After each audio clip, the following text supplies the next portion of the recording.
아니, 너 정말 이렇게 나를 버리고 가겠다는 거냐? 재벌회장 강태원은 분노에 찬 목소리로 절규합니다. 아버님도 이제 민수 씨를 따라가셨으면 좋겠네요. 며느리 지연은 차갑게 웃으며 시아버지를 산속 깊은 곳에 버리고 갑니다. 저 악마가 내 아들까지 죽였어. 내가 반드시 진실을 밝혀낼 테야. 재벌 회장을 죽음으로 몰고 간 며느리의 비밀은 무엇일까요? 사연이 시작되기 전 구독과 좋아요 부탁드립니다. 어디서 사연을 듣고 계신지 댓글 달아주시면 감사 인사 올리도록 하겠습니다. 그날 단 한 번의 사고로 모든 것이 시작됐습니다.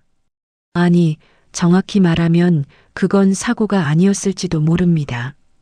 강태원 회장은 평생 자동차 뒷좌석에 앉아 세상을 내려다봤던 사람이었습니다. 국내 굴지의 중견 기업을 일군 창업주였고 수십 년간 수천 명의 직원을 먹여 살린 사람이었죠. 그런 그가 이날만큼은 아들 강민수와 며느리 서지연과 함께 차에 올랐습니다. 오늘은 제가 운전할게요, 아버님. 며느리 지연이 환하게 웃으며 운전석에 앉았습니다. 평소 같으면 기사가 운전대를 잡았을 텐데 이날따라 며느리가 직접 운전하겠다고 나섰습니다. 강태원 회장은 별다른 생각 없이 뒷좌석에 앉았습니다. 아들 민수는 조수석에 올랐고요. 차는 도심을 벗어나 외곽도로로 접어들었습니다. 처음엔 괜찮았습니다. 며느리의 운전 실력이 나쁜 편은 아니었으니까요. 하지만 시간이 지날수록 뭔가 이상했습니다. 속도가 점점 빨라지고 있었습니다. 여보, 좀 천천히 가. 조수석에 앉은 아들 민수가 조심스럽게 말했습니다. 몸이 약했던 민수는 평소에도 빠른 차를 타면 어지러워했거든요.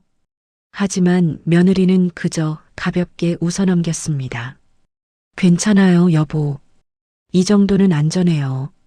그렇게 말하면서도 며느리의 발은 엑셀러레이터에서 떨어지지 않았습니다.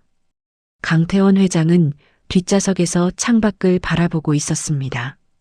외곽도로 양옆으로 나무들이 빠르게 지나갔습니다. 너무 빠르게 지나가고 있었죠. 회장은 본능적으로 뭔가 이상함을 느꼈습니다. 지연이 속도 좀 줄여라. 회장이 낮지만 단호한 목소리로 말했습니다. 네, 아버님. 조금만 더 가면 길이 좋아져요. 며느리는 대답은 했지만 속도를 줄이진 않았습니다. 아니, 오히려 조금씩 더 빨라지고 있었습니다. 그때였습니다. 급커브 구간을 알리는 표지판이 보였습니다. 강태원 회장은 순간적으로 긴장했습니다. 이 속도로 커브를 돌 수는 없었습니다. 당연히 며느리가 속도를 줄일 거라 믿었죠. 하지만 며느리는 속도를 줄이지 않았습니다. 지연아, 아들 민수가 다급하게 소리쳤습니다. 며느리의 발이 브레이크 페달을 밟고 있는 것처럼 보였지만 차는 전혀 줄어들지 않았습니다. 커브 구간이 눈앞에 다가왔습니다. 지연아, 위험해. 강태원 회장이 외쳤습니다. 그 순간 차는 가드레일을 들이받았습니다. 엄청난 충격이 차 안을 휩쓸었습니다. 유리가 산산조각 나며 사방으로 흩어졌고 금속이 뒤틀리는 소리가 귀를 찢었습니다. 강태원 회장은 정신을 잃기 직전까지 모든 걸 느꼈습니다. 차가 뒤집혔습니다. 세상이 거꾸로 보였다가 다시 제자리로 돌아왔습니다. 몸이 이리저리 튕겨나갔고 안전벨트가 가슴을 조였습니다. 그리고 정적이 찾아왔습니다. 귀가 먹먹했습니다. 눈앞이 흐릿했습니다. 강태원 회장은 천천히 고개를 들었습니다. 조수석을 바라봤습니다. 아들이 보였습니다. 고개가 힘없이 옆으로 꺾여 있었습니다. 눈은 감겨 있었고 입가에는 핏물이 흘러내리고 있었습니다. 민수야. 회장은 떨리는 목소리로 아들을 불렀습니다. 하지만 대답이 없었습니다. 움직임도 없었습니다. 그때 운전석에서 움직임이 느껴졌습니다. 며느리였습니다. 며느리는 멀쩡했습니다. 에어백이 터졌지만 며느리는 상처 하나 없이 운전석에서 몸을 일으켰습니다. 그리고는 천천히 뒤를 돌아봤습니다. 강태원 회장과 며느리의 눈이 마주쳤습니다. 그 눈빛을 회장은 평생 잊을 수 없었습니다. 놀람도 공포도 슬픔도 없었습니다. 그저 차가운 눈빛이었습니다. 마치 계획대로 된 일을 확인하는 사람의 눈빛이었죠. 며느리는 핸드백을 꺼내 휴대폰을 꺼냈습니다. 그리고는 천천히 전화를 걸었습니다. 여보세요? 네. 사고가 났어요. 위치가 잘 모르겠는데요. 목소리는 떨리고 있었습니다. 하지만 강태원 회장은 알 수 있었습니다. 그건 진짜 떨림이 아니었습니다. 연기였습니다. 며느리는 전화를 끊었습니다. 그리고는 다시 전화를 걸었습니다. 또 끊었습니다. 시간이 흘러갔습니다. 강태원 회장은 흐릿해지는 의식 속에서 생각했습니다. 이 사고가 우연일까? 며느리의 차가운 눈빛이 계속 머릿속을 맴돌았습니다. 구급차 사이렌 소리가 아득히 들려왔습니다. 너무 늦게 온 것 같았습니다. 강태원 회장은 들것에 실리면서 마지막으로 아들을 봤습니다. 흰 천이 아들을 덮고 있었습니다. 완전히 덮여 있었습니다. 의식이 끊어졌습니다. 눈을 떴을 때 강태원 회장은 낯선 천장을 보고 있었습니다. 새하얀 천장이었습니다. 형광등 불빛이 눈을 찔렀습니다. 귀에서는 규칙적인 기계음이 들렸습니다. 심전도 모니터 소리였습니다. 병원이었습니다. 강태원 회장은 천천히 고개를 돌렸습니다. VIP 병실이었습니다. 넓은 공간에 고급스러운 소파가 놓여 있었고 창문 너머로는 도심 풍경이 내려다 보였습니다. 하지만 그런 건 중요하지 않았습니다. 회장은 몸을 움직여 보려 했습니다. 상체는 움직였습니다. 팔도 들어 올릴 수 있었습니다. 하지만 하반신이 감각이 없었습니다. 다리가 느껴지지 않았습니다. 강태원 회장은 이불을 걷어냈습니다. 다리가 보였습니다. 분명히 거기 있었습니다. 하지만 아무 느낌이 없었습니다. 움직이라고 명령해도 움직이지 않았습니다. 그때 병실 문이 열렸습니다. 며느리 지연이 들어왔습니다. 아버님, 깨어나셨어요? 며느리는 놀란 척했습니다. 하지만 강태원 회장의 눈에는 그 연기가 보였습니다. 눈은 차가웠습니다. 사고 현장에서 봤던 그 차가운 눈빛 그대로였죠. 내 아들은 민수는 어디 있느냐? 강태원 회장이 떨리는 목소리로 다시 물었습니다. 어디 있느냐? 민수는 어디 있어? 며느리는 잠시 침묵했습니다. 그리고는 고개를 숙였습니다.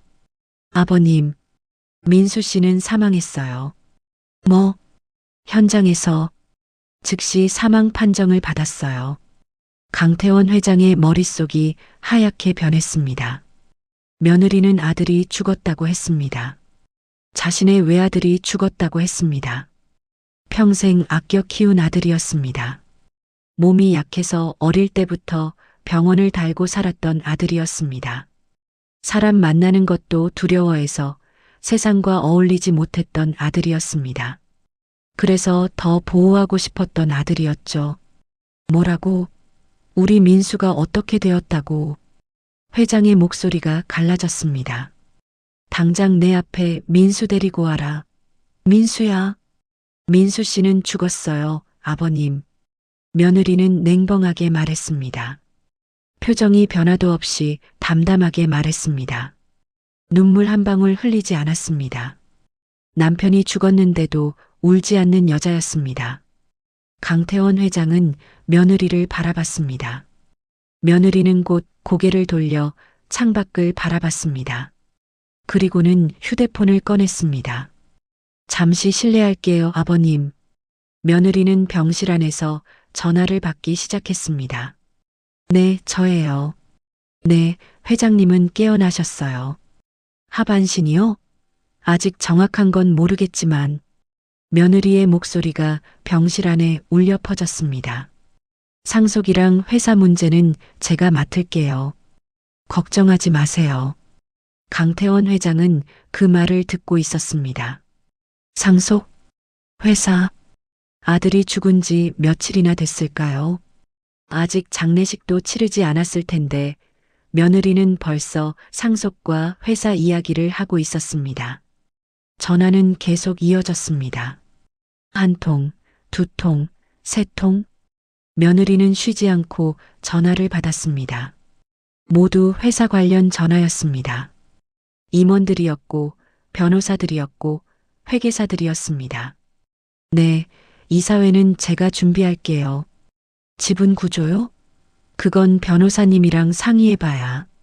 강태원 회장은 침대에 누워 그 모든 걸 들었습니다. 아들의 죽음보다 회사가 먼저였습니다. 슬픔보다 계산이 먼저였습니다. 한참 후에야 며느리가 전화를 끊었습니다. 아버님, 제가 잠깐 나갔다 올게요. 변호사님이랑 통화 좀 해야 해서요.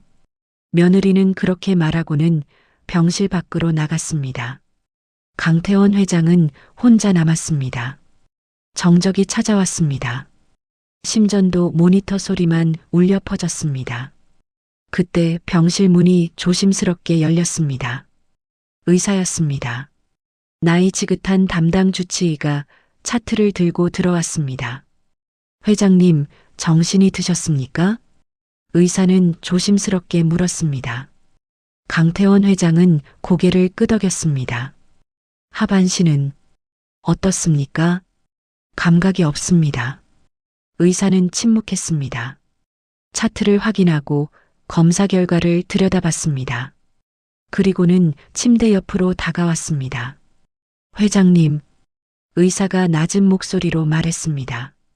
척추 손상이 있습니다. 현재 하반신 마비 상태이십니다. 강태원 회장은 예상했던 말이었습니다. 평생 이렇게 살아야 합니까? 회장이 물었습니다. 의사는 잠시 망설였습니다. 주위를 둘러봤습니다. 병실에는 아무도 없었습니다. 며느리는 복도에서 통화 중이었죠. 회장님, 의사가 더욱 목소리를 낮췄습니다. 재활을 하면 가능성은 있습니다. 가능성이요? 네. 완전한 척추 절단은 아닙니다. 손상이긴 하지만 재활 치료를 꾸준히 하시면 다시 걸으실 수도 있습니다. 강태원 회장의 눈빛이 흔들렸습니다. 얼마나 걸립니까? 최소 6개월에서 1년은 봐야 합니다. 그것도 열심히 하셨을 때의 이야기입니다. 의사는 그렇게 말하고는 차트를 덮었습니다. 보호자분께도 말씀드려야 하는데. 아니, 강태원 회장이 의사의 말을 끊었습니다. 말하지 마십시오. 네, 며느리에게는 말하지 마십시오. 의사는 의아한 표정을 지었습니다. 하지만 보호자분이 아셔야. 제 부탁입니다. 강태원 회장의 목소리에는 힘이 실려 있었습니다. 평생 기업을 이끌어온 사람의 목소리였습니다. 의사는 더 이상 묻지 않았습니다. 고개를 끄덕이고는 병실을 나갔습니다. 강태원 회장은 다시 혼자가 됐습니다. 천장을 바라봤습니다. 재활을 하면 다시 걸을 수 있다는 말을 들었습니다. 희망이 있다는 말이었죠. 하지만 강태원 회장은 그 사실을 며느리에게 알리지 않기로 했습니다. 이유는 하나였습니다. 며느리의 눈빛이 너무나 차가웠기 때문이었습니다. 사고 현장에서 봤던 그 눈빛, 남편이 죽었는데도 울지 않는 태도, 회사와 상속 이야기부터 꺼내는 모습, 강태원 회장은 깨달았습니다. 이 며느리는 아들의 죽음을 슬퍼하지 않는다는 것을. 그렇다면 시아버지가 다시 걸을 수 있다는 사실을 알면 어떻게 할까요? 강태원 회장은 아무 말도 하지 않기로 했습니다. 그저 지켜보기로 했습니다. 아들 민수의 장례식이 치러졌습니다. 서울 시내 대형 장례식장이었습니다. 1층 가장 큰 빈소였죠. 강민수의 영정 사진이 걸려 있었고 그 앞에는 국화꽃이 가득 놓여 있었습니다. 강태원 회장은 휠체어에 앉아 있었습니다. 검은 양복을 입고 검은 넥타이를 맨 채였습니다. 간호사가 휠체어를 밀어 빈소 옆에 자리를 잡았습니다. 회장은 아들의 영정을 바라봤습니다. 사진 속 아들은 웃고 있었습니다. 수줍은 듯 살짝 웃는 얼굴이었죠. 몸이 약해서 평생 고생했던 아들이었습니다. 사람 만나는 걸 두려워했던 아들이었습니다. 그 아들이 이제 없었습니다. 강태원 회장의 가슴이 무너져 내렸습니다. 하지만 눈물은 나오지 않았습니다. 이미 병실에서 다 흘렸던 눈물이었습니다. 조문객들이 들어오기 시작했습니다. 삼가 고인의 명복을 빕니다. 유가족 여러분께 위로의 말씀을 전합니다. 사람들은 절을 하고 고개를 숙이고 조의금을 놓고 갔습니다. 며느리 지연은 상복을 입고 빈소 앞에 서 있었습니다. 검은 상복이 며느리에게 잘 어울렸습니다. 화장도 옅게 했고 머리도 단정하게 묶었습니다. 슬픔에 잠긴 과부의 모습이었죠. 하지만 강태원 회장은 알고 있었습니다. 며느리는 울지 않았습니다. 조문객 앞에서도 영정 앞에서도 단 한 번도 눈물을 흘리지 않았습니다. 그저 고개를 숙이고 예의 바르게 인사를 받을 뿐이었습니다. 고맙습니다. 와주셔서 감사합니다. 며느리의 목소리는 차분했습니다. 떨림도 없었고 슬픔도 느껴지지 않았습니다.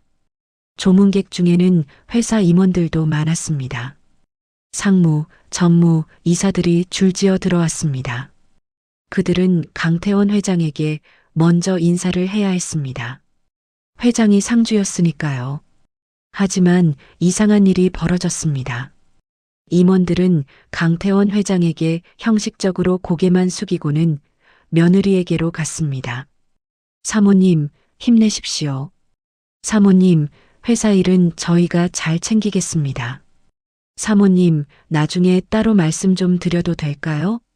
임원들은 며느리를 사모님이라 부르며 보고를 했습니다. 며느리는 고개를 끄덕였습니다. 감사합니다. 회사 일은 제가 직접 챙기겠습니다. 며느리의 대답이었습니다. 강태원 회장은 휠체어에 앉아 그 모든 장면을 지켜봤습니다. 며느리가 회사 대표처럼 행동하고 있었습니다. 임원들도 며느리를 그렇게 대하고 있었습니다. 마치 이미 모든 게 정해진 것처럼 말이죠. 내가 아직 살아있는데. 강태원 회장은 속으로 생각했습니다. 내가 여기 앉아 있는데 저들은 벌써 며느리를 주인으로 모시고 있구나. 하지만 회장은 아무 말도 하지 않았습니다. 그저 지켜볼 뿐이었습니다. 조문이 이어졌습니다. 거래처 사람들도 왔고 지인들도 왔고 친척들도 왔습니다. 빈소는 사람들로 가득 찼습니다. 며느리는 쉬지 않고 인사를 받았습니다. 그러면서도 틈틈이 휴대폰을 확인했습니다. 문자를 보내고 전화를 받았습니다. 네, 알겠습니다. 장례 끝나고 바로 연락드릴게요. 이사회 소집은 다음 주로 잡아주세요. 지분 이전 거는 변호사님이랑 상의하고 있어요. 며느리의 대화 내용이었습니다. 장례식장에서 남편의 빈소 옆에서 회사 이야기를 하고 있었습니다. 저녁 무렵이었습니다. 조문객이 줄어들었습니다. 며느리는 빈소를 나가 복도 한쪽으로 갔습니다. 강태원 회장은 간호사에게 눈짓을 했습니다. 저기, 좀 따라가 보세요. 간호사는 조심스럽게 휠체어를 밀어 복도로 나갔습니다. 복도 끝 작은 상담실 앞이었습니다. 며느리가 누군가와 이야기를 나누고 있었습니다. 정장을 입은 중년 남자였습니다. 변호사 같았습니다. 상속 구조는 어떻게 되나요? 며느리의 목소리가 들렸습니다. 법적으로는 회장님께 모든 재산이 있습니다. 하지만 회장님이 거동을 못하시니 변호사의 대답이었습니다. 후견인 제도를 활용하면 되겠네요. 그렇습니다. 사모님께서 법정 후견인이 되시면 회장님의 재산을 관리하실 수 있습니다. 회사 지분도요? 물론입니다. 며느리는 고개를 끄덕였습니다. 좋아요. 그렇게 준비해 주세요. 빨리요. 강태원 회장은 휠체어에 앉아 그 대화를 듣고 있었습니다. 후견인. 며느리는 벌써 자신을 관리 대상으로 보고 있었습니다. 거동을 못하는 사람, 판단 능력이 없는 사람, 그렇게 취급하고 있었습니다. 회장은 천천히 휠체어를 돌렸습니다. 빈소로 돌아왔습니다. 아들의 영정이 보였습니다. 민수야. 강태원 회장은 속으로 아들을 불렀습니다. 네가 살아있었다면 절대 이런 일은 허락하지 않았을 텐데. 며느리가 변호사와 재산 이야기를 나누는 모습, 회사 임원들이 며느리에게 보고하는 모습, 남편의 장례식에서 눈물 한 방울 흘리지 않는 모습, 이 모든 게 이상했습니다. 아니, 이상한 정도가 아니었습니다. 강태원 회장은 그때 깨달았습니다. 사고가 우연이 아닐 수도 있다는 것을, 며느리가 운전대를 잡았던 것, 속도를 올렸던 것, 브레이크 소리가 나지 않았던 것, 사고 직후 며느리의 차가운 눈빛, 그리고 지금 장례식장에서 벌어지고 있는 모든 일들. 강태원 회장은 결심했습니다. 지켜보기로 했습니다. 말하지 않기로 했습니다. 재활이 가능하다는 사실도 숨기기로 했습니다. 며느리가 어떻게 움직이는지, 무엇을 계획하는지 모두 지켜보기로 했습니다. 휠체어 위에서, 침묵 속에서 그날 밤 강태원 회장은 아들의 영정을 바라보며 생각했습니다. 민수야, 아버지가 반드시 진실을 밝혀낼게. 내 죽음이 헛되지 않게 할게. 빈소의 촛불이 흔들렸습니다. 장례를 치르고 일주일이 지났습니다. 강태원 회장은 집으로 돌아왔습니다. 병원에서 퇴원한 것이죠. 물론 휠체어를 타고 돌아왔습니다. 넓은 저택이었습니다. 2층 양옥집에 정원도 있었습니다. 평생 이곳에서 살았던 집이었죠. 하지만 이제 이 집은 강태원 회장에게 감옥처럼 느껴졌습니다. 휠체어로는 2층에 올라갈 수 없었습니다. 계단이 가로막고 있었으니까요. 그래서 1층 응접실을 침실로 바꿨습니다. 며느리가 모든 걸 결정했습니다. 아버님, 1층에서 지내시는 게 편하실 거예요. 며느리는 그렇게 말했습니다. 강태원 회장은 고개를 끄덕였습니다. 그래라. 회장은 짧게 대답했습니다. 간병인이 고용됐습니다. 50대 중반의 아주머니였습니다. 며느리가 직접 뽑았다고 했습니다. 아버님 시중은 제가 다 들겠습니다. 간병인 아주머니는 친절했습니다. 하지만 강태원 회장은 알 수 있었습니다. 이 사람은 며느리 편이라는 것을 말이죠. 병원 담당 의사가 찾아왔습니다. 회장님, 재활치료 일정을 잡아야 합니다. 의사는 조심스럽게 말했습니다. 며느리도 그 자리에 있었습니다. 재활이요? 꼭 해야 하나요? 며느리가 물었습니다. 네. 근력 유지를 위해서라도 필요합니다.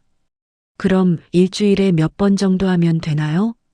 가능하면 매일 하시는 게 좋습니다. 최소한 주 5회는. 매일요? 그건 너무 힘드실 것 같은데요. 며느리가 의사의 말을 끊었습니다. 아버님 연세도 있으시고 몸도 약하신데 매일 재활을 하시면 오히려 무리가 가지 않을까요? 의사는 난처한 표정을 지었습니다. 강태원 회장이 입을 열었습니다. 일주일에 2번이면 충분하네. 아버님? 의사가 놀라서 회장을 바라봤습니다. 두 번으로 하게. 내가 그렇게 하고 싶네. 회장의 목소리는 단호했습니다. 의사는 더 이상 말하지 못했습니다. 환자 본인이 원하는데 강요할 수는 없었으니까요. 알겠습니다. 의사는 결국 고개를 끄덕였습니다. 며느리는 만족스러운 표정을 지었습니다. 역시 아버님이 현명하세요. 무리하시면 안 되죠. 의사가 돌아간 후 며느리가 말했습니다. 아버님, 이제 현실을 받아들이셔야 해요. 휠체어 생활이 불편하시겠지만 적응하시면 괜찮으실 거예요. 며느리의 말투였습니다. 강태원 회장은 대답하지 않았습니다. 그저 창밖을 바라볼 뿐이었습니다. 며느리는 더 이상 말하지 않고 방을 나갔습니다. 강태원 회장은 혼자 남았습니다. 사실 회장은 알고 있었습니다. 재활을 열심히 하면 다시 걸을 수 있다는 것을. 의사가 그렇게 말했었죠. 적어도 6개월에서 1년 꾸준히 노력하면 가능하다고 했습니다. 하지만 회장은 그 사실을 며느리에게 말하지 않았습니다. 아니, 의사에게 아예 말하지 말라고 했었습니다. 왜 그랬을까요? 강태원 회장은 며느리를 시험하고 싶었습니다. 내가 평생 휠체어 신세라면 저 여자는 어떻게 행동할까? 내가 완전히 무력해졌다고 믿으면 본색을 드러낼까? 회장은 궁금했습니다. 그래서 선택했습니다. 말하지 않기로, 움직이지 않기로, 며느리가 자신을 완전한 불구로 믿게 만들기로 말이죠. 재활 치료가 시작됐습니다. 일주일에 2번 물리치료사가 집으로 찾아왔습니다.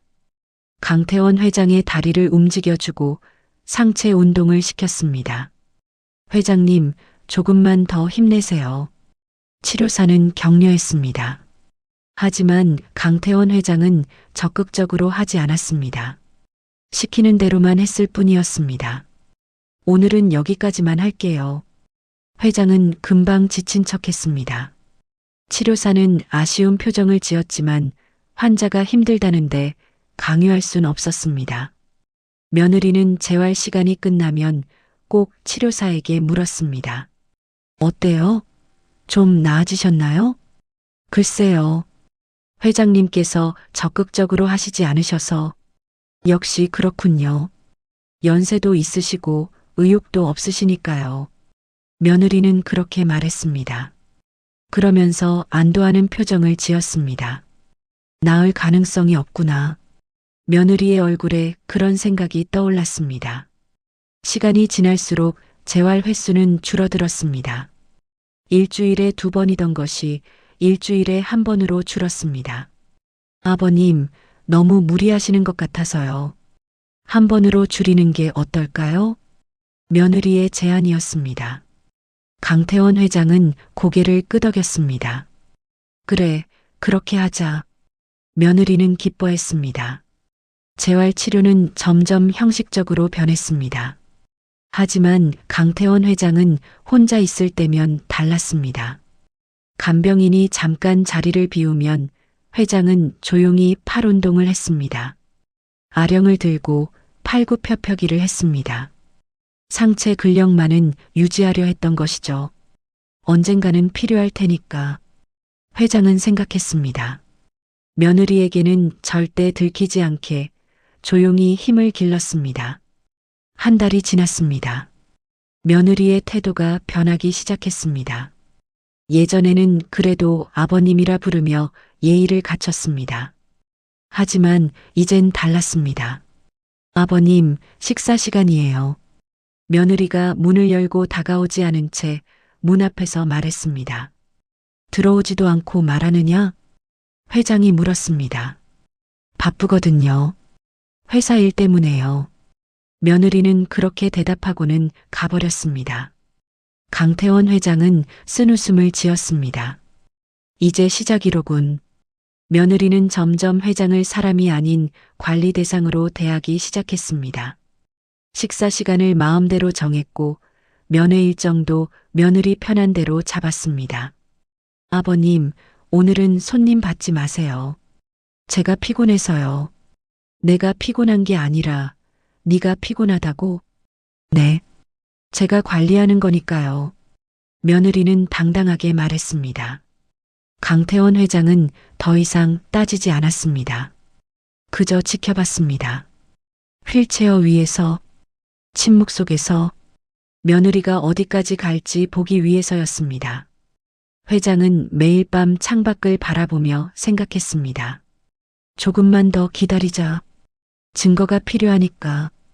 저 여자의 본색을 완전히 드러나게 하려면 내가 더 약해 보여야 해. 강태원 회장의 긴 관찰이 시작됐습니다. 2달이 지나자 며느리의 가면은 완전히 벗겨졌습니다. 아침이었습니다. 강태원 회장은 침대에서 깨어났습니다. 시계를 봤습니다. 오전 7시였습니다. 평소 아침 식사 시간이었죠. 하지만 아무도 오지 않았습니다. 8시가 됐습니다. 9시가 됐습니다. 배가 고팠습니다. 하지만 회장은 혼자서는 식당까지 갈 수 없었습니다. 휠체어를 타고 가려면 누군가의 도움이 필요했으니까요. 10시가 돼서야 간병인이 들어왔습니다. 회장님, 식사 준비됐어요. 지금이 몇 시인가? 아침은 7시에 먹는다고 했잖아. 사모님께서 오늘은 늦게 드시라고 하셨어요. 간병인의 대답이었습니다. 며느리가? 네. 사모님이 늦게 주무셔서요. 강태원 회장은 아무 말도 하지 않았습니다. 식사 시간조차 며느리 마음대로 정해지고 있었습니다. 점심때도 마찬가지였습니다. 오후 1시가 넘어서야 식사가 나왔습니다. 지연이는 어디 있나? 회장이 물었습니다. 사모님은 회사에 나가셨어요. 회사에? 네. 요즘 매일 출근하세요. 간병인은 그렇게 말하고는 밥상을 내려놓고 나갔습니다. 강태원 회장은 혼자 식사를 했습니다. 며느리는 이제 회장과 함께 식사하지도 않았습니다. 아침에도 보이지 않고 점심에도 없고 저녁에나 잠깐 얼굴을 비쳤습니다. 저녁 7시였습니다. 며느리가 집에 돌아왔습니다. 정장을 입고 서류 가방을 든 채였습니다. 아버님, 며느리가 응접실로 들어왔습니다. 오늘 이사회가 있었어요. 이사회? 내가 참석해야 하는 거 아닌가? 강태원 회장이 물었습니다. 며느리는 웃었습니다. 아버님, 어차피 못 움직이시잖아요. 회사까지 모시고 가는 것도 힘들고 회의 시간도 길어요.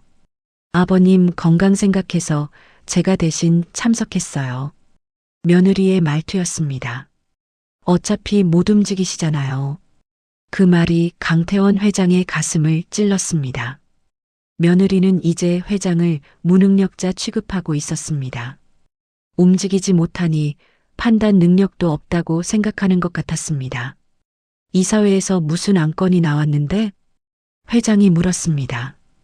별거 없어요. 그냥 정기 보고였어요. 며느리는 대충 대답했습니다. 자세히 말해보거라. 아버님, 복잡한 거 들으시면 머리만 아프세요. 제가 알아서 할 테니까 걱정 마세요. 며느리는 더 이상 설명하지 않았습니다. 강태원 회장의 발언권은 사라졌습니다. 회사 회의에서도 경영 결정에서도 이제 회장의 목소리는 들리지 않았습니다. 모든 게 며느리 손으로 넘어가고 있었습니다. 며느리는 서류를 꺼냈습니다. 아버님, 여기 좀 서명해 주세요. 이게 뭔가? 후견인 동의서예요. 제가 아버님을 법적으로 보호하기 위한 거죠. 강태원 회장은 서류를 받아 읽었습니다. 법정 후견인 지정 동의서였습니다. 며느리를 후견인으로 지정하고 회장의 모든 재산과 권한을 관리할 수 있게 하는 서류였죠. 이건 서명할 수 없네. 회장이 서류를 돌려줬습니다. 왜요? 며느리의 목소리가 날카로워졌습니다. 내가 아직 정신은 멀쩡하네. 후견인이 필요 없어. 아버님, 현실을 보세요. 휠체어도 혼자 못 하시잖아요. 몸이 불편한 것과 판단력은 다른 문제야. 강태원 회장의 목소리에 힘이 실렸습니다. 며느리는 잠시 입을 다물었습니다. 그러더니 서류를 다시 가방에 넣었습니다. 알겠어요. 천천히 생각해 보세요. 며느리는 방을 나갔습니다. 하지만 강태원 회장은 알 수 있었습니다. 며느리는 포기하지 않을 거라는 걸 말이죠. 며칠 후였습니다. 강태원 회장은 우연히 며느리의 전화 통화를 엿듣게 됐습니다. 복도에서였습니다. 간병인이 휠체어를 밀어 화장실로 가던 중이었죠. 며느리의 목소리가 들렸습니다. 그래서 우선 얼마나 빼돌렸어? 며느리의 목소리였습니다. 7억? 그 정도면 괜찮네. 계속 조금씩 빼. 들키지 않게. 회장은 귀를 기울였습니다. 회장님 명의로 된 계좌는 건드리지 마. 내 명의로 만든 비자금 계좌로만 옮겨.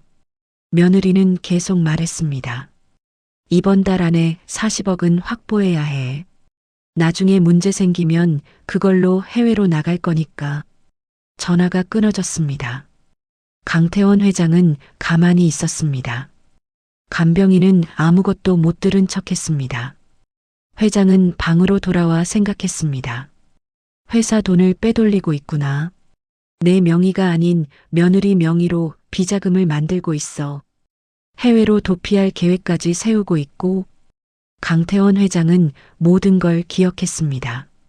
머릿속에 하나하나 새겨 넣었습니다. 며느리가 한 말, 전화 통화 내용, 이상한 행동들. 휠체어는 회장에게 관찰의 자리가 됐습니다. 사람들은 휠체어에 앉은 노인을 무시했습니다. 못 듣는 사람처럼, 못 보는 사람처럼 대했습니다. 그래서 며느리도 방심했습니다. 회장 앞에서 전화를 받았고 비밀 이야기를 나눴고 본색을 드러냈습니다. 강태원 회장은 모든 걸 지켜봤습니다. 말하지 않고 반응하지 않고 그저 지켜봤습니다. 밤이었습니다. 강태원 회장은 혼자 방에 앉아 있었습니다. 창밖을 바라봤습니다. 달이 떠 있었습니다. 이제 확실해졌어. 회장은 생각했습니다. 저 여자는 내 아들을 죽였고 나까지 제거하려 하고 있어. 회사 돈을 빼돌리고 해외 도피를 준비하고 있어. 증거를 모아야 해. 확실한 증거를. 강태원 회장은 그날 밤 결심했습니다. 모든 걸 기록하기로. 며느리의 말, 행동, 전화 내용까지 머릿속에 전부 새겨두기로 했습니다. 언젠가 그 증거들이 필요한 날이 올 테니까요. 휠체어는 더 이상 회장에게 감옥이 아니었습니다.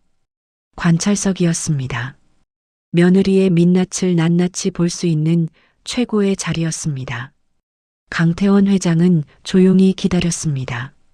며느리가 마지막 카드를 꺼낼 때까지 석 달째 접어들었습니다.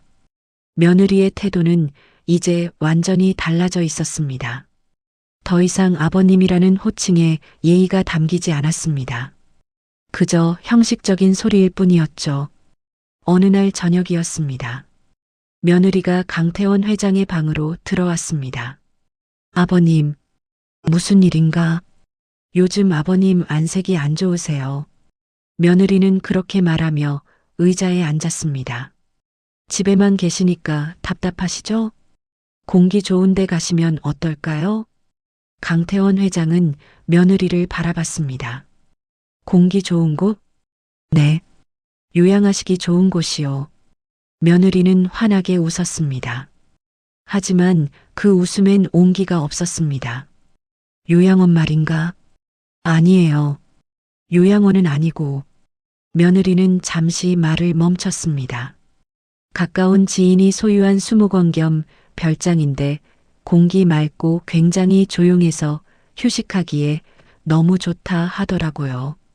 산속에 있는데 공기도 좋고 조용해요. 산속? 네.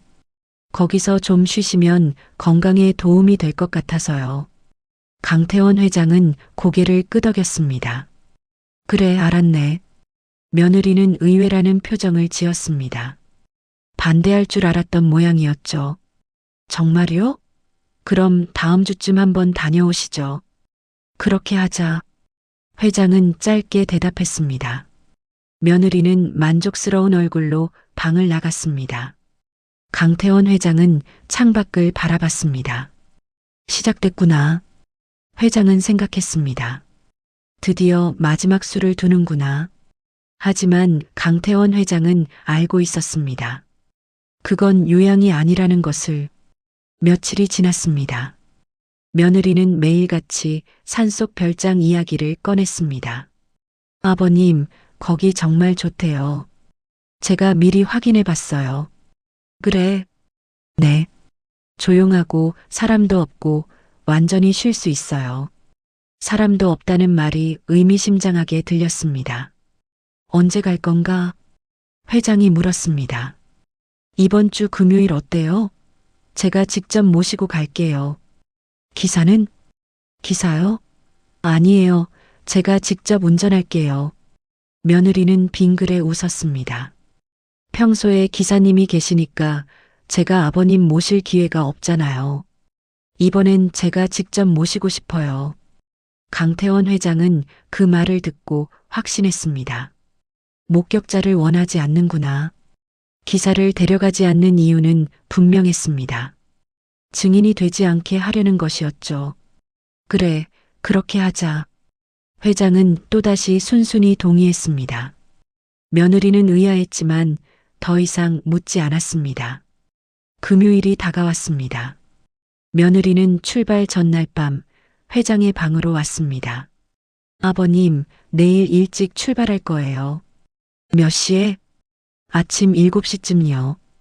길이 멀거든요. 며느리는 그러면서 슬쩍 회장의 책상을 훑어봤습니다. 아, 그리고 아버님. 왜? 혹시 휴대폰 어디 두셨어요? 며느리가 물었습니다. 침대 옆 서랍에 있네. 제가 한번 봐도 될까요? 배터리 충전해 드릴게요. 며느리는 서랍을 열어 휴대폰을 꺼냈습니다. 그리고는 잠시 화면을 확인했습니다. 내일 산속에선 전화 안 될 수도 있어요. 그래도 갖고 가시죠. 며느리는 그렇게 말하고 휴대폰을 다시 서랍에 넣었습니다. 강태원 회장은 며느리의 행동을 지켜봤습니다. 휴대폰 위치를 확인하는구나. 며느리는 회장이 연락할 수단을 파악하고 있었습니다. 금요일 아침이 밝았습니다. 강태원 회장은 평소보다 일찍 일어났습니다. 간병인이 옷을 갈아입히고 세수를 시켰습니다. 오늘 수목원 다녀오신다며요? 간병인이 물었습니다. 그렇네. 좋으시겠어요. 공기도 맑고. 간병인은 밝게 웃었습니다. 아무것도 모르는 사람의 웃음이었습니다. 강태원 회장은 겉옷을 입었습니다. 두툼한 재킷이었습니다. 회장은 조용히 손을 겉옷 안쪽 속주머니에 넣었습니다. 그러고는 자신의 물건이 잘 있는지를 확인하였습니다. 그리고 외투 바깥 주머니에 휴대폰을 넣었습니다. 며느리가 확인했던 그 휴대폰이었습니다. 준비는 끝났어. 회장은 속으로 생각했습니다. 오전 7시였습니다. 며느리가 차를 가져왔습니다. SUV였습니다. 큰 차였죠. 아버님, 출발할게요. 간병인과 며느리가 함께 회장을 차에 태웠습니다. 휠체어는 뒷짐칸에 실었습니다. 잘 다녀오세요, 회장님. 간병인이 손을 흔들었습니다. 차가 출발했습니다. 처음엔 익숙한 길이었습니다. 시내를 벗어나 고속도로로 접어들었습니다. 하지만 1시간쯤 지나자 며느리는 고속도로를 빠져나왔습니다. 지연아. 네. 고속도로로 가는 게 아닌가? 아니에요, 아버님. 샛길로 가는 게 더 빨라요. 며느리는 그렇게 말했습니다. 하지만 강태원 회장은 알 수 있었습니다. 이 길은 CCTV가 없는 길이었습니다. 산길이었습니다. 차 한 대 겨우 지나갈 정도로 좁은 길이었습니다. 주변엔 나무들만 빽빽했습니다. 회장은 창밖을 바라봤습니다. 사람이 없었습니다. 집도 없었습니다. 가게도 없었습니다. 그저 숲뿐이었습니다. 오늘이구나. 강태원 회장은 확신했습니다. 오늘 며느리는 나를 버릴 거야. 차는 계속 산길을 올라갔습니다. 며느리는 아무 말도 하지 않았습니다. 그저 운전만 했습니다. 회장도 말하지 않았습니다. 차 안에는 정적만 흘렀습니다. 1시간을 더 달렸을까요? 차가 멈췄습니다. 도착했어요, 아버님. 며느리가 말했습니다. 강태원 회장은 창밖을 봤습니다. 아무것도 없었습니다. 별장도 없었습니다. 건물도 없었습니다. 그저 숲속 공터일 뿐이었습니다. 며느리는 차에서 내렸습니다. 뒷문을 열고 휠체어를 꺼냈습니다. 그리고는 강태원 회장을 휠체어에 옮겨 앉혔습니다. 여기가 수목원인가? 회장이 물었습니다. 며느리는 대답하지 않았습니다. 그저 휠체어를 밀어 공터 한가운데로 옮겼습니다. 그리고는 브레이크를 잠갔습니다. 딸깍. 휠체어가 고정됐습니다. 강태원 회장은 며느리를 바라봤습니다. 며느리도 회장을 바라봤습니다. 두 사람의 눈이 마주쳤습니다. 그 순간 강태원 회장은 알았습니다. 모든 게 지금 시작된다는 것을. 며느리는 한참 동안 회장을 내려다봤습니다. 그리고는 천천히 회장 앞으로 다가왔습니다. 아버님, 며느리가 입을 열었습니다. 여기서 좀 쉬세요. 수목원은 어디 있느냐? 강태원 회장이 물었습니다. 며느리는 대답하지 않았습니다. 대신 회장의 겉옷을 만졌습니다. 뭐 하는 거냐? 휴대폰이요. 며느리는 회장의 바깥 주머니를 뒤졌습니다. 그리고 휴대폰을 꺼냈습니다. 왜 가져가는 거냐? 산속에선 전화 안 돼요. 필요 없잖아요. 며느리는 그렇게 말하고는 휴대폰을 자기 가방에 넣었습니다. 강태원 회장은 며느리를 바라봤습니다. 며느리의 얼굴에서 가면이 완전히 벗겨졌습니다. 더 이상 며느리의 얼굴이 아니었습니다. 차갑고 냉정하고 계산적인 얼굴이었죠. 아가 너 지금 대체 무슨 짓을 하는 거냐? 회장이 긴박하게 물었습니다. 아버님도 이제 민수 씨를 따라가셨으면 좋겠네요. 항상 아들 보고 싶다 하셨잖아요. 며느리는 비아냥 거리며 말했습니다. 너 이렇게 나를 버리고 가겠다는 거냐? 분노에 찬 목소리로 강태원 회장이 며느리에게 물었습니다. 며느리는 대답도 하지 않은 채 돌아서서 차로 향했습니다. 강태원 회장은 그때 말했습니다. 일부러 약한 목소리로, 떨리는 듯한 목소리로 말했습니다. 지연아, 한 가지만 물어보자. 며느리가 걸음을 멈췄습니다. 하지만 돌아보지는 않았습니다. 사고도. 회장의 목소리가 잠시 멈췄습니다. 사고도 네가 한 거냐? 며느리는 가만히 서 있었습니다. 무슨 말씀이세요? 며느리가 차갑게 대답했습니다. 교통사고 말이다. 그날 브레이크가 안 먹혔을 때. 사고는 사고죠. 제 잘못이 아니에요. 며느리는 여전히 등을 돌린 채 말했습니다. 강태원 회장은 천천히 말을 이었습니다. 민수가. 회장이 아들의 이름을 불렀습니다.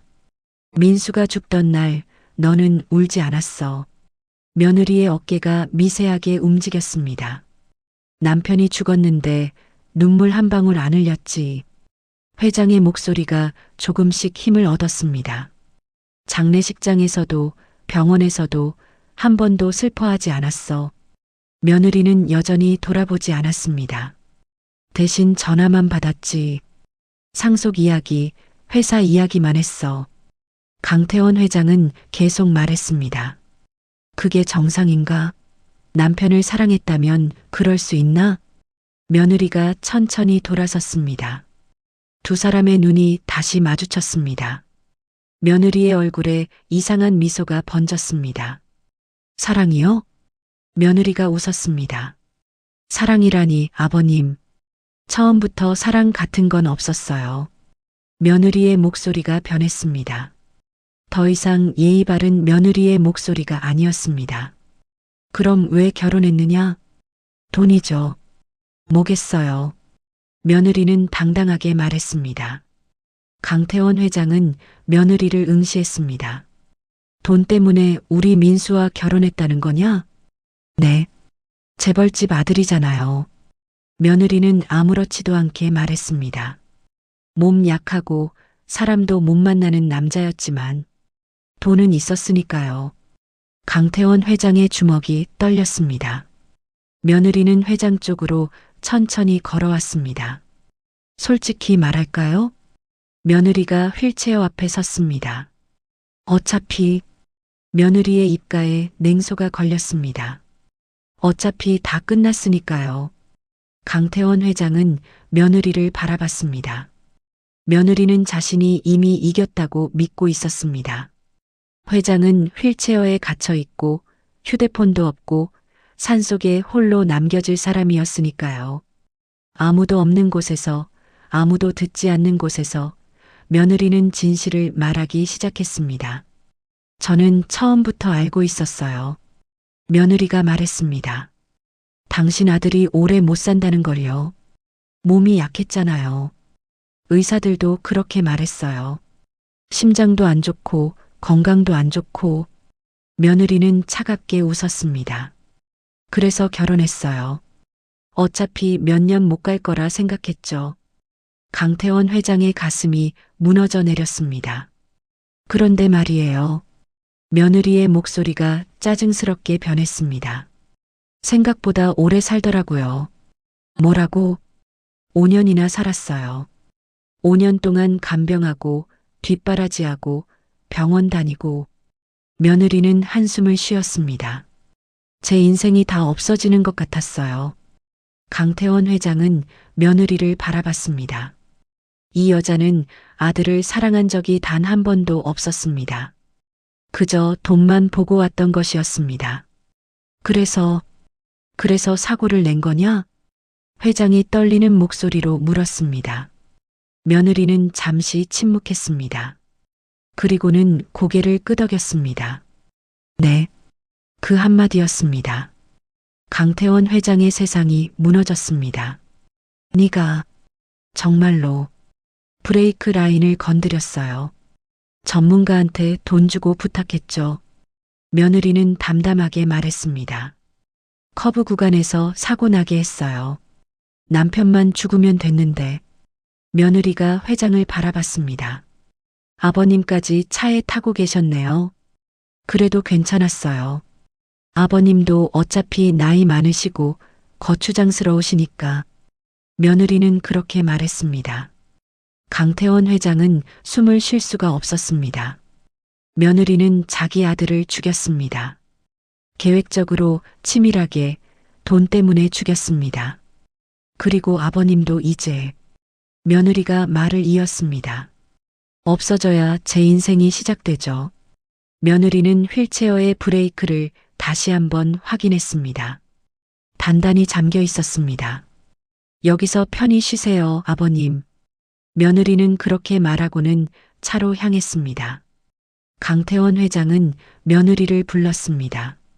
지연아. 하지만 며느리는 돌아보지 않았습니다. 차 문이 열렸습니다. 며느리가 운전석에 올랐습니다. 시동이 걸렸습니다. 엔진 소리가 산속에 울려 퍼졌습니다. 바퀴가 굴러갔습니다. 흙먼지가 일었습니다. 차는 빠르게 멀어졌습니다. 산길을 따라 내려갔습니다. 엔진 소리가 점점 작아졌습니다. 그리고 마침내 사라졌습니다. 강태원 회장은 홀로 남았습니다. 산속 공터에 휠체어에 앉은 채로. 정적이 찾아왔습니다. 바람 소리만 들렸습니다. 새소리만 들렸습니다. 해가 서쪽으로 기울기 시작했습니다. 강태원 회장은 가만히 앉아 있었습니다. 산속은 고요했습니다.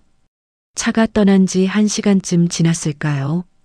해는 점점 더 기울고 있었습니다. 강태원 회장은 휠체어에 앉아 움직이지 않았습니다. 바람이 불었습니다. 나뭇잎들이 바스락거렸습니다.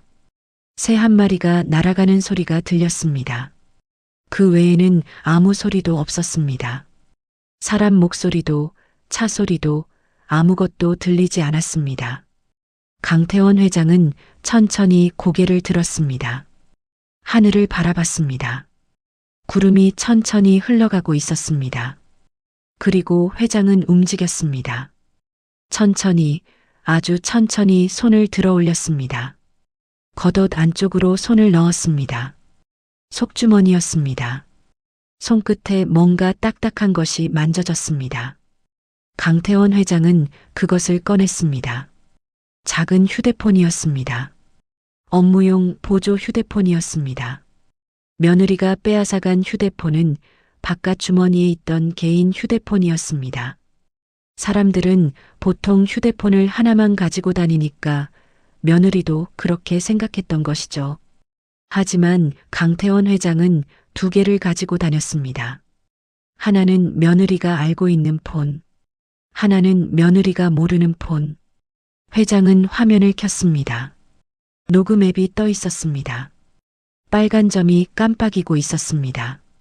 여전히 녹음 중이었습니다. 강태원 회장은 녹음 정지 버튼을 눌렀습니다. 녹음이 멈췄습니다. 파일이 자동으로 저장됐습니다. 회장은 파일을 열어봤습니다. 재생 버튼을 눌렀습니다.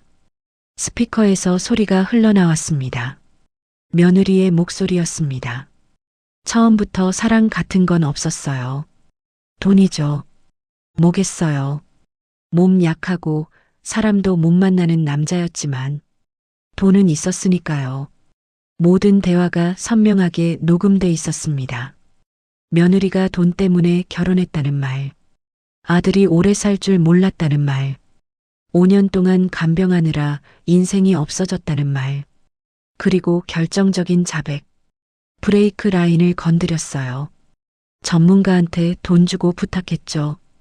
강태원 회장은 폰을 꽉 쥐었습니다. 모든 게 녹음돼 있었습니다. 며느리의 목소리로, 며느리의 입으로 직접 자백한 내용이 전부 담겨 있었습니다. 회장은 녹음 파일을 처음부터 다시 들어봤습니다. 오늘 산에 오르면서 나눈 대화부터 시작됐습니다. 여기서 좀 쉬세요. 휴대폰이요. 산속에선 전화 안 돼요. 그리고 자백이 이어졌습니다. 강태원 회장은 조용히 눈을 감았습니다. 며느리는 몰랐을 것입니다. 이 모든 대화가 녹음되고 있다는 것을, 자신의 자백이 증거로 남는다는 것을. 회장은 천천히 과거를 떠올렸습니다. 아들의 장례식 다음 날이었습니다. 그날 아침 강태원 회장은 병실에 혼자 있었습니다. 복도에서 며느리의 목소리가 들렸습니다. 전화 통화하는 소리였죠. 네, 변호사님. 후견인 절차 빨리 진행해 주세요. 회장님은 어차피 거동도 못 하시고 재산 관리는 제가 다 맡을 거예요. 그 대화를 듣는 순간이었습니다. 강태원 회장은 깨달았습니다. 며느리는 단순히 슬픔을 못 느끼는 게 아니라 아예 계획을 가지고 움직이고 있다는 것을요. 그날 오후 회장은 비서에게 조용히 지시했습니다. 이봐, 휴대폰 하나 구해다 주게. 회장님, 이미 휴대폰이 있으시지 않습니까? 하나 더 필요하네. 작은 걸로. 비서는 그날 저녁 작은 스마트폰을 가져왔습니다. 강태원 회장은 그 폰에 녹음 앱을 깔았습니다. 그리고 결심했습니다. 이제부터 모든 걸 녹음하자. 며느리와 나누는 모든 대화를. 언젠가 증거가 필요할 테니까. 그날부터 회장은 이 보조 휴대폰을 항상 녹음 상태로 켜뒀습니다. 겉옷 안쪽 속주머니에 넣고 다녔습니다. 며느리와 대화할 때마다, 며느리가 전화 통화할 때마다 모든 소리를 녹음했습니다. 며느리는 눈치채지 못했습니다. 사람들은 보통 휴대폰을 하나만 가지고 다니니까요. 바깥 주머니에서 휴대폰 하나를 빼앗으면 그걸로 끝이라고 생각했던 것이죠. 하지만 강태원 회장은 준비하고 있었습니다. 조용히 철저하게. 회장은 파일 목록을 확인했습니다. 수십 개의 녹음 파일이 저장돼 있었습니다.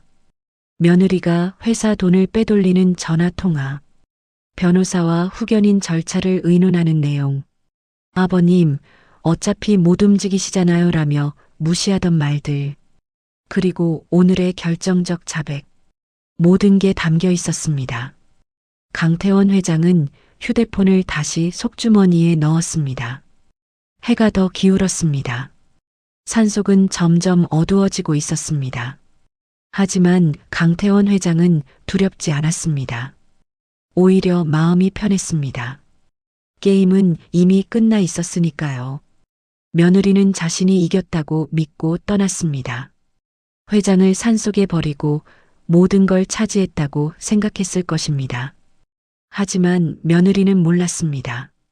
자신의 모든 범죄가 녹음됐다는 것을, 증거가 완벽하게 확보됐다는 것을, 이미 승부는 끝나 있었다는 것을요. 강태원 회장은 하늘을 바라봤습니다. 별이 하나둘 떠오르기 시작했습니다. 민수야. 회장은 속으로 아들을 불렀습니다. 아버지가 약속 지켰어.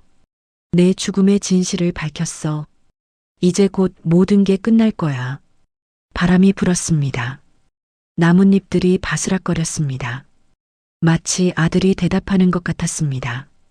강태원 회장은 조용히 미소 지었습니다. 휠체어에 앉아 산속에 홀로 남겨진 노인. 하지만 그는 이미 이긴 사람이었습니다. 며느리가 모르는 사이에 조용히 완벽하게 이긴 사람이었습니다. 이제 남은 건 구조뿐이었습니다. 회장은 다시 속주머니에서 보조 휴대폰을 꺼냈습니다. 화면을 켰습니다. 신호가 잡혔습니다. 약하지만 신호가 있었습니다. 강태원 회장은 번호를 눌렀습니다. 전화를 걸었습니다.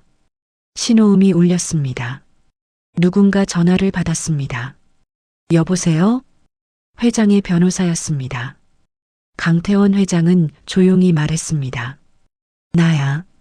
위치 추적해서 사람 보내게. 회장님? 지금 어디 계십니까? 산속이네. 자세한 건 나중에 설명하지. 알겠습니다. 바로 출동시키겠습니다. 전화가 끊어졌습니다. 강태원 회장은 휴대폰을 내려놓았습니다. 이제 기다리기만 하면 됐습니다. 구조대가 올 것이고 경찰이 움직일 것이고 모든 것이 정리될 것입니다. 며느리의 몰락은 시간 문제였습니다. 회장은 다시 하늘을 바라봤습니다. 1시간이 지났습니다. 산속은 완전히 어두워졌습니다. 별빛만이 희미하게 길을 비추고 있었습니다. 그때 멀리서 소리가 들렸습니다. 엔진 소리였습니다. 여러 대의 차량이 산길을 올라오고 있었습니다. 헤드라이트 불빛이 나무 사이로 비쳤습니다. 차들이 공터로 들어왔습니다. SUV 2대와 승합차 1대였습니다. 차문이 열렸습니다. 사람들이 쏟아져 나왔습니다. 정장을 입은 변호사들, 응급 구조대원들이었습니다. 회장님, 변호사가 달려왔습니다. 강태원 회장을 30년 넘게 보좌해온 사람이었습니다. 괜찮으십니까? 괜찮네. 회장은 담담하게 대답했습니다. 응급 구조대원들이 회장의 상태를 확인했습니다. 체온은 정상이십니다. 탈수 증상도 없으시고요. 병원으로 모셔야 합니까? 변호사가 물었습니다. 아니, 내 별장으로 가겠네. 강태원 회장이 말했습니다.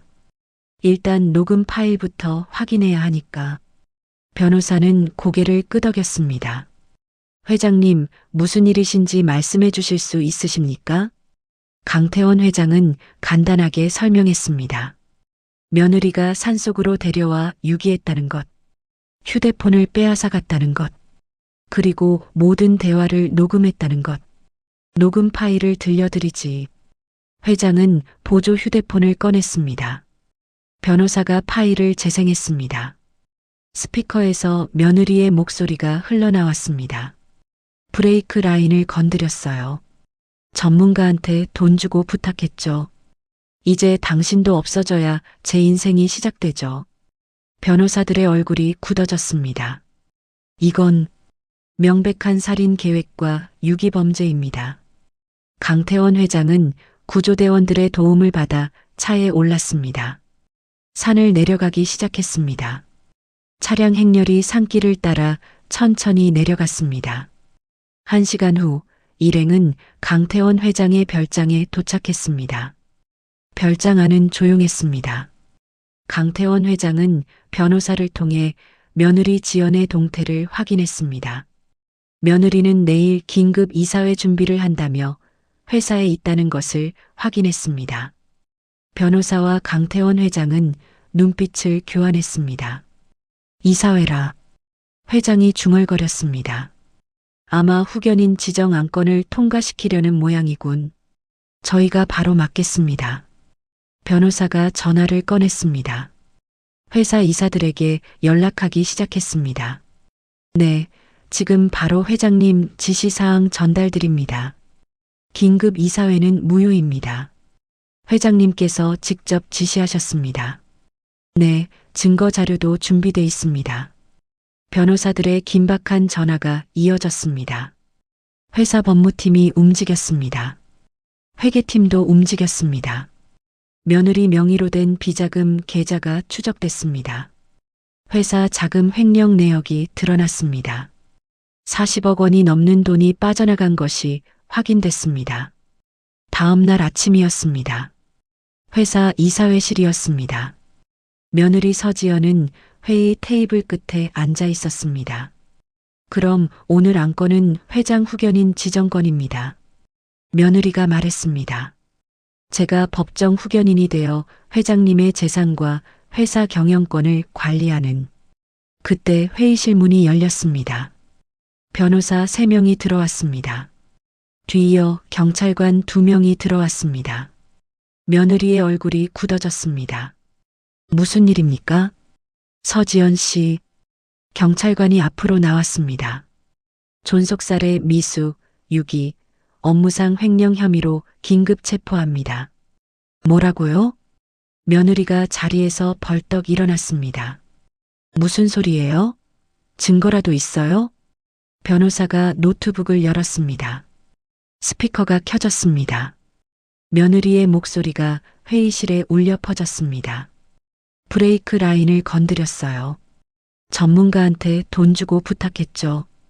처음부터 당신 아들은 오래 못 살 줄 알고 결혼했어요. 이제 당신도 없어져야 제 인생이 시작되죠. 회의실이 조용해졌습니다. 이사들은 경악한 표정으로 며느리를 바라봤습니다. 며느리의 얼굴이 새하얗게 질렸습니다. 이건 어제 오후 2시 35분 산속에서 녹음된 내용입니다. 변호사가 말했습니다. 회장님을 유기하고 떠나면서 범행을 자백하신 내용이죠. 며느리는 말을 잇지 못했습니다. 그리고 이건 횡령 내역입니다. 변호사가 서류를 꺼냈습니다. 회사 자금 40억 원을 빼돌렸습니다. 본인 명의 비자금 계좌로요. 이사들의 얼굴이 더욱 굳어졌습니다. 서지연 씨, 함께 가시죠.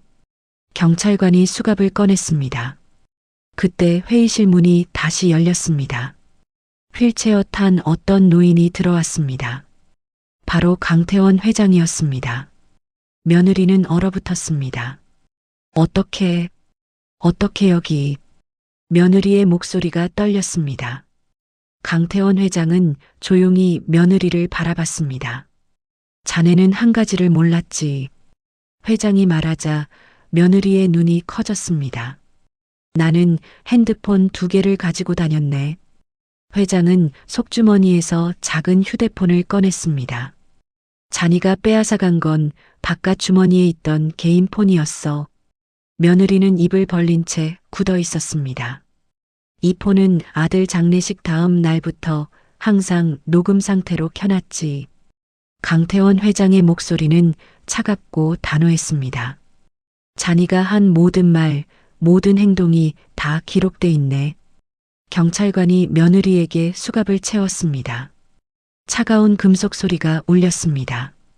서지연 씨, 출발하겠습니다. 며느리는 끌려나갔습니다. 회의실을 나가면서 한 번 뒤를 돌아봤습니다. 강태원 회장과 눈이 마주쳤습니다. 하지만 회장은 아무 말도 하지 않았습니다. 그저 조용히 바라볼 뿐이었습니다. 며느리는 고개를 떨어뜨렸습니다. 회의실 문이 닫혔습니다. 이사들은 침묵했습니다. 강태원 회장이 입을 열었습니다. 오늘 안건은 취소하겠습니다. 네, 회장님. 그리고 며느리 명의로 된 모든 권한을 즉시 박탈하십시오. 알겠습니다. 회사 자금 회수, 지분 정리, 모든 법적 조치를 진행하도록 즉시 시행하겠습니다. 강태원 회장은 휠체어를 돌렸습니다. 회의실을 나갔습니다. 일주일이 지났습니다. 서지연의 구속 소식은 언론에 대서특필됐습니다. 재벌 며느리, 시아버지 살해 미수 혐의로 구속, 브레이크 조작해 남편 살해, 충격적인 녹음 파일 공개, 40억 횡령의 존속 유기까지 계획적 범행 드러나 신문 일면을 장식했습니다. 방송 뉴스 헤드라인이었습니다. 서지연의 얼굴이 모자이크 처리된 채 뉴스에 나왔습니다. 회사는 발 빠르게 움직였습니다. 서지연 명의로 된 모든 지분을 회수했습니다. 횡령한 40억 원도 추적해 동결시켰습니다. 회사 내 서지연의 흔적은 완전히 지워졌습니다. 검찰은 강력하게 수사했습니다. 교통사고 당일 정비소 CCTV를 확보했습니다. 브레이크 라인을 조작한 정비공을 찾아냈습니다. 정비공은 서지연에게 500만 원을 받았다고 자백했습니다. 물증과 자백, 녹음 파일까지 증거는 완벽했습니다. 서지연의 변호인은 항변했지만 소용없었습니다. 피고인은 일시적 충동으로 녹음 파일은 위협 상황에서 나온 발언일 뿐. 하지만 검사는 차근차근 반박했습니다. 브레이크 조작은 3개월 전부터 계획됐습니다. 횡령 역시 사고 이후 조직적으로 이뤄졌습니다. 산속 유기는 명백한 살인 미수입니다. 재판부는 엄정했습니다. 피고인 서지연은 금전적 이득을 위해 계획적으로 범행을 저질렀습니다. 남편을 살해하고 시아버지마저 유기했습니다. 사회적 파장과 죄질을 고려할 때 엄벌이 불가피합니다. 선고 공판일이었습니다. 법정은 사람들로 가득 찼습니다. 기자들이 취재석을 메웠습니다. 방청객들도 빈자리가 없었습니다. 피고인석에 서지연이 앉았습니다. 수의를 입고 수갑을 찬 채였습니다. 한 달 전에 당당하던 모습은 어디에도 없었습니다. 머리는 산발이었고 얼굴은 헬쑥했습니다. 재판장이 입을 열었습니다. 피고인 서지연에 대한 선고를 하겠습니다. 법정이 조용해졌습니다. 피고인은 존속살해 미수, 유기, 업무상 횡령, 사기 등의 죄로 징역 25년을 선고합니다. 웅성거림이 일었습니다. 서지연은 고개를 떨어뜨렸습니다. 재산은 전액 몰수하며 피해 배상 의무를 부과합니다. 재판장의 목소리가 계속 이어졌습니다. 이상 선고를 마칩니다. 땅땅땅. 의사봉이 울렸습니다. 서지연은 끌려나갔습니다. 법정을 나가면서 방청석을 바라봤습니다. 그곳에 강태원 회장이 앉아 있었습니다. 휠체어를 탄 채였습니다. 두 사람의 눈이 마지막으로 마주쳤습니다. 서지연의 눈에는 후회가 가득했습니다. 하지만 강태원 회장의 눈은 담담했습니다. 서지연은 고개를 돌렸습니다. 법정 문이 닫혔습니다. 모든 것이 끝났습니다. 재산도 지위도 자유도 모두 잃었습니다. 25년. 서지연은 그 시간을 감옥에서 보내게 됐습니다. 법정을 나온 강태원 회장은 복도로 향했습니다. 기자들이 몰려들었습니다.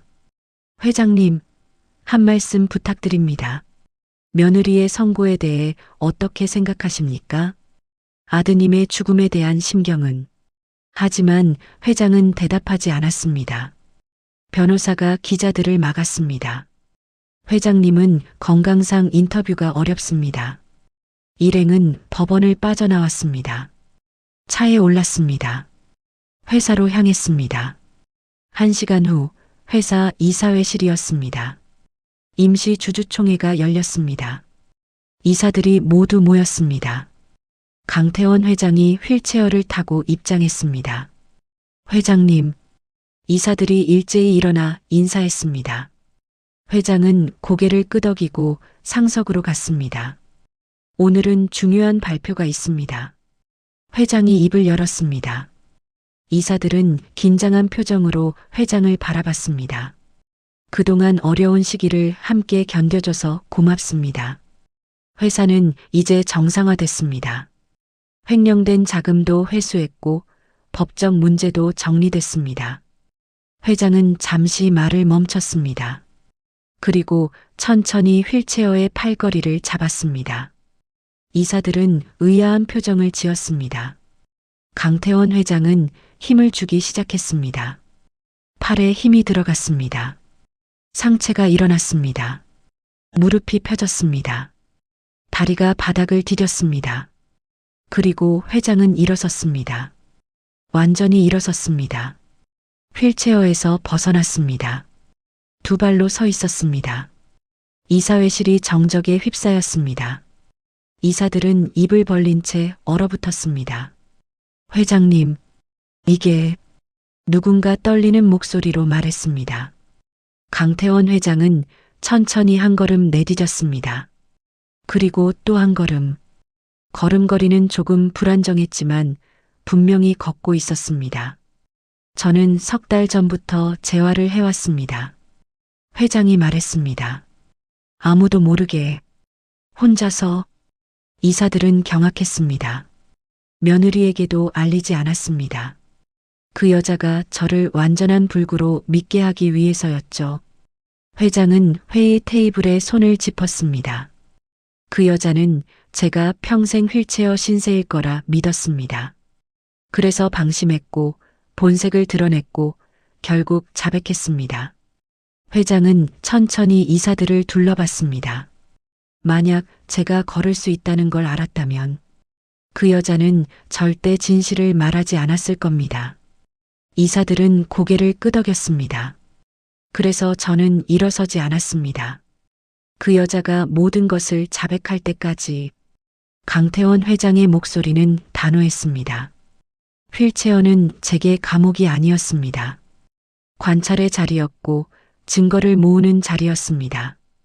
회장은 창문 쪽으로 걸어갔습니다. 걸음은 여전히 조심스러웠지만 점점 안정적이 되고 있었습니다. 창밖을 바라봤습니다. 도시가 내려다 보였습니다. 이제 모든 것이 끝났습니다. 회장이 말했습니다. 회사도 진실도 정의도. 이사들은 조용히 회장을 바라봤습니다.